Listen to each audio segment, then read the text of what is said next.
जब मैं इस टॉपिक के बारे में रिसर्च कर रहा था तो मेरे को इस कार्टून के बारे में ऐसी ऐसी चीज़ें पता लगी जिसके ऊपर मेरा खुद का बिलीव करना काफ़ी ज़्यादा टफ था। आजकल के कार्टून्स पहले के जैसे बिल्कुल भी नहीं रहे, वो बिल्कुल बदल चुके हैं। हम लोगों का कार्टून देखने का तरीका बिल्कुल अलग था। हम लोगों के ज़माने के कार्टून्स बिल्कुल अलग थे।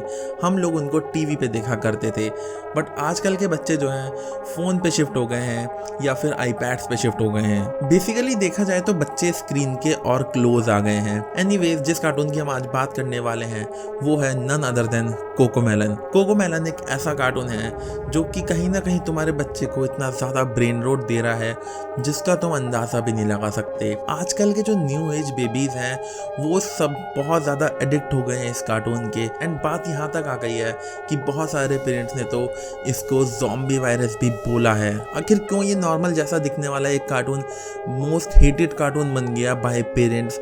आखिर कैसे इसने खिताब हासिल किया एक ज़ॉम्बी वायरस होने का बाय सम पेरेंट्स? एंड किस तरीके से इस कोकोमेलन ने अपना इतना बड़ा एम्पायर खड़ा किया और किस लेवल पे बच्चों का ब्रेन रोट किया, हम ये सब कुछ जानेंगे आज की इस वीडियो में। और ये वीडियो इससे काफ़ी ज़्यादा डार्क होने वाली है क्योंकि ये कार्टून एक नॉर्मल तरीके से प्रोड्यूस नहीं किया गया है। लेट्स स्टार्ट टुडेज वीडियो और जानते हैं कैसे ये न्यू एज कार्टून्स आजकल के बच्चों को ब्रेन रोट दे रहे हैं और उनको डिस्ट्रॉय कर रहे हैं। कोकोमेलन, आखिर क्या ही प्रॉब्लम है इस कार्टून में? ये एक नॉर्मल सा दिखने वाला कार्टून ही तो है एट द एंड। तो नहीं, मैं तुमको बता दूं, ये कार्टून से कहीं ज़्यादा है। इसके अंदर जो एलिमेंट्स यूज़ किए गए हैं वो एक नॉर्मल कार्टून से काफ़ी ज़्यादा डिफरेंट हैं। या देखा जाए तो वो नॉर्मल हो सकते हैं बट वो हद से ज़्यादा एडिक्टिव हैं। और ये जो कार्टून है वो इतना ज़्यादा एडिक्टिव है कि अगर किसी टॉडलर को इसकी आदत लग जाए तो इसकी आदत छुड़ा पाना बहुत ज़्यादा मुश्किल है। और अगर तुम अपने बच्चे को इसकी आदत छुड़ाने की कोशिश भी करो तो उसको विड्रॉल सिम्टम्स तक होने लग जाते हैं।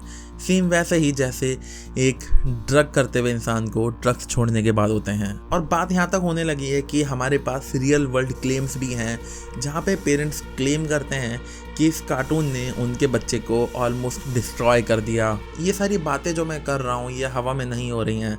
हमारे पास इसके वीडियो प्रूफ्स भी हैं कि किस तरीके से बच्चे इस कार्टून से एडिक्टेड हैं। बहुत सारे पेरेंट्स ने ये नोटिस किया कि जब भी वो इस कार्टून की थीम सॉन्ग प्ले करते हैं या थीम ट्यून प्ले करते हैं तो उनके बच्चे घर के किसी भी कोने में हो वो इसकी तरफ अट्रैक्ट होने लगते हैं। इवन अट्रैक्ट ही नहीं, वो बहुत ज़्यादा अटेंटिव हो जाते हैं उस मोमेंट में।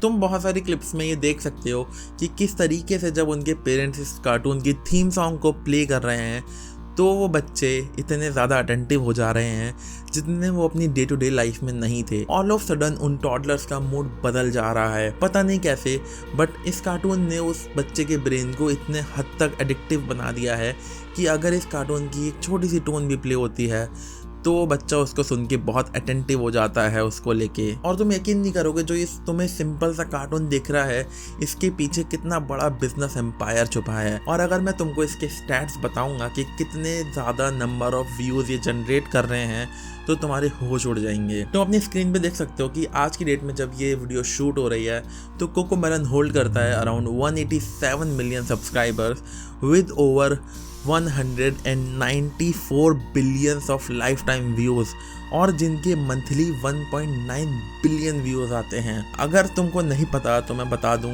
ये एक बहुत ही दिमाग हिला देने वाला नंबर है। और हम सबको पता है यूट्यूब पे नंबर ऑफ व्यूज़ का मतलब होता है पैसा। और ये तो मैं तुमको सिर्फ एड रेवेन्यू बता रहा हूँ, इसके अलावा बहुत सारे ऐसे तरीके हैं जहाँ से ये पैसा अर्न करते हैं। और इन्होंने ऑलमोस्ट बिलियन ऑफ डॉलर की इंडस्ट्री बिल्ड कर दी है अपने सेगमेंट में। देखा जाए तो सारा गेम इनके विजुअल्स और साउंड डिजाइनिंग का है। किस तरीके के विजुअल्स अपने कार्टून में यूज़ करते हैं वो काफ़ी ज़्यादा मैटर करते हैं बच्चों के अटेंशन को ग्रैब करने के लिए। तुम एक सैम्पल क्लिप देख सकते हो कोकोमेलन की अपने डिस्प्ले पे, जहाँ पे तुम देख पा रहे होगे जो इसमें पंची कलर्स हैं वो अपने एकदम पी कॉन्ट्रास्ट पे हैं। अगर तुम इसकी सैचुरेशन को हाई करते हो तो ये डार्क होने लगेंगे, अगर उसको कम करते हो तो ये लाइट होने लगेंगे। बट अभी ये जहाँ पर हैं ये peak amount of colour deliver करते हैं, जिससे ये काफ़ी आई कैची बन जाते हैं बच्चे के लिए। वो उससे ज़्यादा कॉन्ट्रास्ट मेंटेन नहीं कर सकता, उसका सैचुरेशन बिगड़ जाएगा अगर तुम थोड़ी सी भी छेड़छानी करोगे। बट इन्होंने इस तरीके का कॉम्बिनेशन यूज किया जिससे वो बच्चों की आई को बहुत ज्यादा अट्रैक्टिव लगे। और ये सिर्फ रेड, येलो, ग्रीन जैसे कलर्स के लिए नहीं है, बल्कि ये हर वो पंची कलर के लिए है जो इन्होंने अपने कार्टून में यूज किए हैं। और बात सिर्फ इनके विजुअल्स की नहीं है, इसके अलावा इनका साउंड भी काफी ज्यादा अजीब होता है। अगर तुम इनका कोई भी साउंड सुनते हो तो वो तुमको या मेरे को काफी इरिटेटिंग लग सकता है, क्योंकि वो इस तरीके से डिजाइन किया गया है कि वो हम लोगों को इरिटेट करे। बट वो जो इरिटेट करने वाला साउंड है वो ही बच्चों को पसंद आता है एंड बच्चे उस साउंड से अट्रैक्ट होते हैं। दैट इज वाई तुम देख पा रहे होगे जब इस ट्यून को प्ले किया जा रहा है तो बच्चे उसकी तरफ खींचे चले आ रहे हैं। और इन सारी चीज़ों की वजह से बच्चा इस हद तक एडिक्ट हो जाता है कि उसकी सोचने की जो क्षमता है, उसकी जो कॉग्निटिव डेवलपमेंट है जो कि ज़रूरी होता है बचपन में, वो बुरी तरह से अफेक्ट होता है, वो बहुत बुरी तरह से बिगड़ता है। उसकी एबिलिटी टू थिंक बिगड़ जाती है, उसकी स्पीच डिले हो जाती है, मतलब बच्चा जो होता है वो देर में बोलना शुरू करता है।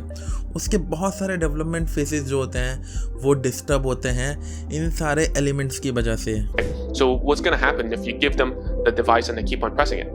They won't want to talk to you, they won't want to interact with you. इसलिए बहुत सारे न्यूज़ चैनल्स ने, बहुत सारे न्यूज़ आर्टिकल्स ने इसको एक ईवल कार्टून का भी नाम दिया है। एंड इस कार्टून को सीधा सीधा ड्रग से कंपेयर किया गया है कि ये निकोटीन से भी ज्यादा एडिक्टिव है, क्योंकि इसको डिजाइन ही इस तरह से किया गया है कि इसको अगर कोई टॉडलर देखे तो वो इसको छोड़ ना पाए, और अगर वो इसको छोड़े और उसको कोई कार्टून देखना ना मिले तो वो काफी अजीब तरीके से बिहेव करे, वो बहुत चिड़चिड़ा हो जाए अपनी डेली लाइफ में। Game. When kids have watched Cocomelon, experts have found that there can be mind control issues with the show.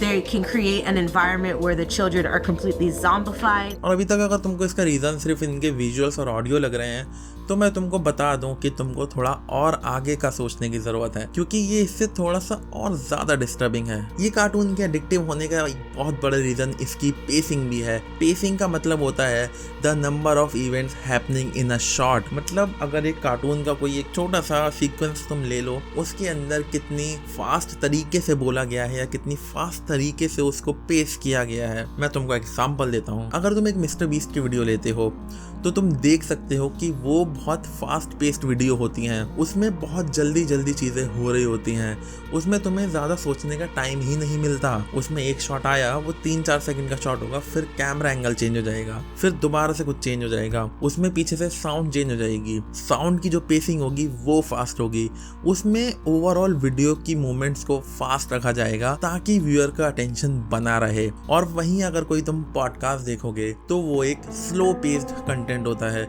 जहाँ पे बहुत धीरे धीरे बोला जाता है, जहाँ की बातों में एक ठहराव होता है, और वो कंटेंट को देखने के लिए तुमको अपने ब्रेन को यूज़ करना पड़ता है। बट हमारे पास एक बहुत बड़ी हिस्ट्री है जहाँ पे हमने देखा है कि जो फास्ट पेसिंग कंटेंट होता है वो काफ़ी ज़्यादा एडिक्टिव होता है, चाहे वो मिस्टर बीस्ट हो, चाहे वो कोई भी अदर बड़ा प्लेयर हो इन द मार्केट, वो काफ़ी एडिक्टिव होता है एंड लोग उसको नहीं छोड़ सकते देखना। एंड सेम स्ट्रेटजीज इसके अंदर भी यूज़ करी जाती है। इस कार्टून की पेसिंग को भी काफ़ी ज़्यादा फास्ट रखा जाता है, बट इसकी पेसिंग को फास्ट रखने के लिए इसमें स्मॉल शॉट्स का यूज़ किया जाता है। इसके जो सीक्वेंसेस होते हैं उनको बहुत शॉर्ट रखा जाता है। अगर कोई एक फ्रेम है तो उसको 3-4 सेकंड दिखाया जाएगा, फिर वो चेंज हो जाएगा, और ऐसा करके एक फास्ट मूवमेंट मेंटेन करी जाती है ताकि अगर कोई बच्चा इसको देखे तो वो इससे अट्रैक्टेड रहे। जो ये कार्टून है कोकोमेलन, इसके अंदर नोटिस किया गया है जो इसका लॉन्गेस्ट शॉट एक क्लिप यूज किया है वो 8 सेकंड से ज़्यादा का नहीं है, वो 6 से 8 सेकंड के बीच में वेरी करता है।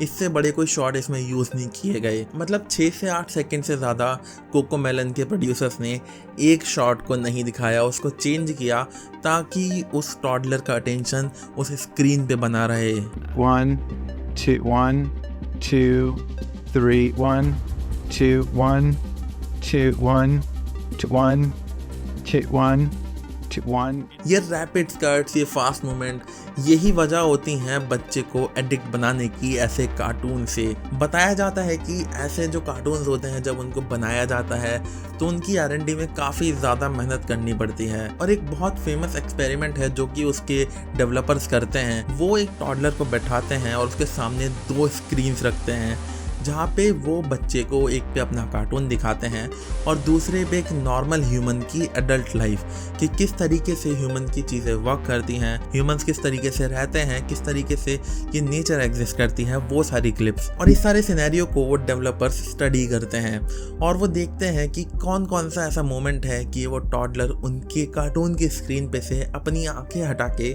दूसरी स्क्रीन पे लेके जा रहा है।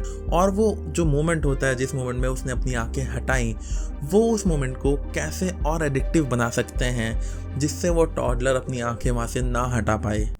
Really this is for real, सच में। और नोटिस करने वाली बात तो ये भी है कि इन कार्टून्स के अंदर कैप्शंस होते हैं जिनका बच्चों के लिए कोई यूज़ नहीं है, क्योंकि एक टॉडलर बोल नहीं पाता तो वो पढ़ क्या ही पाएगा। तो अगर तुमको लग रहा है कि इन सबटाइटल्स का कुछ यूज़ है स्क्रीन पे, तो मैं तुमको बता दूं, इसको स्क्रीन पे सिर्फ इसलिए रखा जाता है ताकि स्क्रीन पे मोमेंट्स बनी रहे और वो बच्चा अपनी आंखें ना हटा पाए। एंड तुम सोचोगे इसमें प्रॉब्लम क्या है, तो प्रॉब्लम है और बहुत बड़ी है।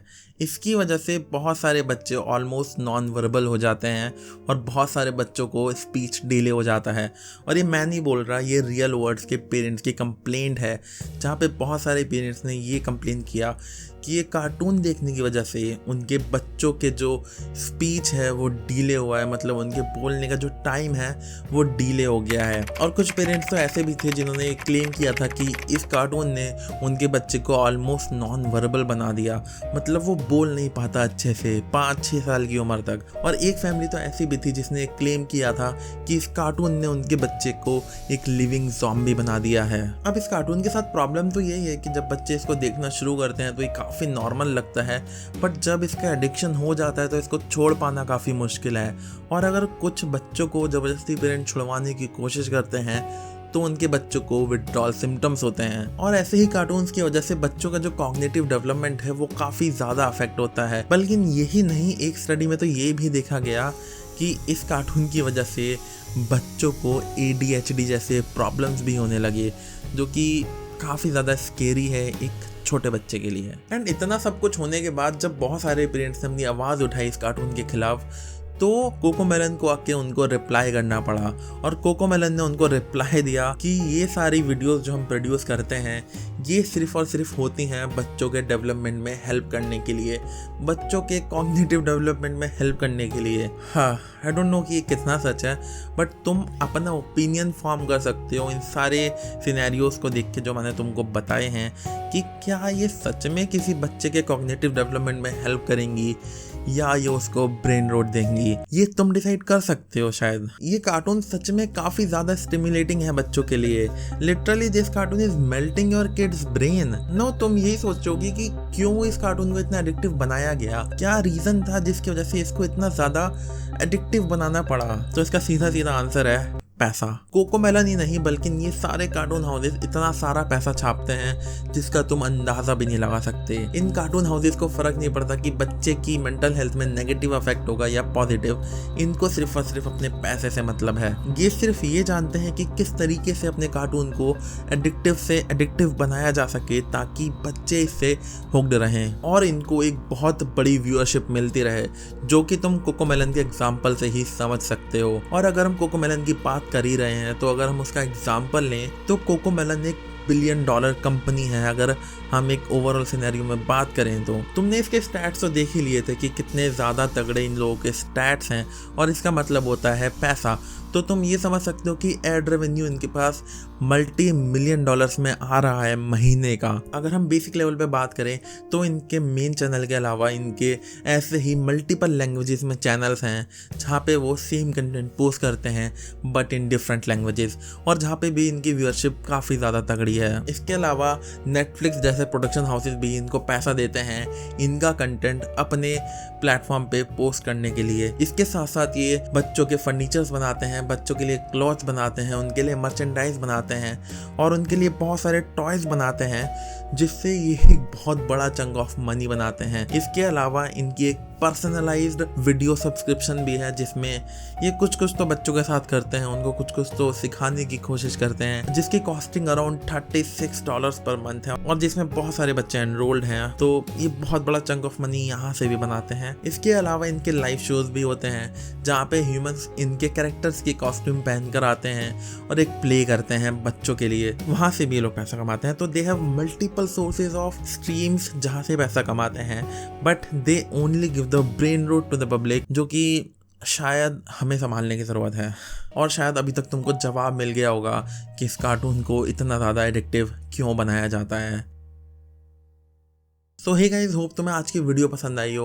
अगर तुम्हें आज की वीडियो पसंद आई है तो इस वीडियो को लाइक करके जाना और चैनल को भी सब्सक्राइब कर लेना ऐसे ही मज़ेदार और इंटरेस्टिंग वीडियो देखने के लिए। और ये कार्टून बाहर तो कंज्यूम किया ही जाता था, मतलब आउट ऑफ इंडिया में काफ़ी ज़्यादा कंज्यूम किया जाता था क्योंकि ये इंग्लिश में प्रोड्यूस हुआ था। बट आजकल ये इंडिया में भी काफ़ी ज़्यादा देखे जाने लगा है, जहाँ पे बहुत सारे बच्चे, बहुत सारे पेरेंट्स अपने बच्चे को कोकोमेलन देखने देते हैं, जो कि ठीक है, बट एट द एंड तुमको पता होना चाहिए इस कार्टून के पीछे कि चल क्या रहा है, आखिर क्यों ये एग्जिस्ट करता है और क्या इसमें कुछ खामियां तो नहीं छुपी हैं।